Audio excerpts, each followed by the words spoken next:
ఎంత మంచిగా రెడీ అయినా సరే చేతికి గోరింటాకు లేకపోతే ఏదో తక్కువైనట్టు అదొక ఫీల్ ఉండిపోతుంది అలాగా.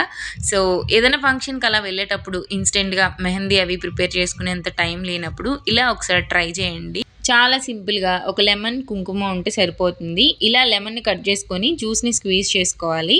స్క్వీజ్ చేసుకున్న బౌల్‌లోకి మనకి మంచి కలర్ ఉండే కుంకుమని ఇలా యాడ్ చేసుకొని బాగా మిక్స్ చేసేసుకొని మన హ్యాండ్స్‌కి పెట్టేసుకోవడమే. దీనితోటి డిజైన్స్ కంటే కూడా ఇలా చందమామ చుక్కలు అలా పెట్టుకుంటే చాలా బెస్ట్‌గా కలర్ అనేది ఇంప్రూవ్ అవుతుందనేది నా ఒపీనియన్. దీన్ని నేను జస్ట్ ఒక 5 మినిట్స్ ఉంచాను అంతేనండి. మీరు ఎక్కువసేపు ఉంచుకుంటే ఎక్కువ కలర్ పడుతుందేమో మరి నాకు తెలీదు. నేను 5 మినిట్స్ ఉంచుకున్నాను. సో, 5 మినిట్స్‌కి రిజల్ట్స్ ఎలా ఉంటుంది ఏంటనేది అయితే మీతో షేర్ చేస్తాను చూడండి. ఇలా అయితే డిజైన్ చేసుకున్నాను నేను. సో, 5 మినిట్స్ తర్వాత వాష్ చేస్తున్నాను.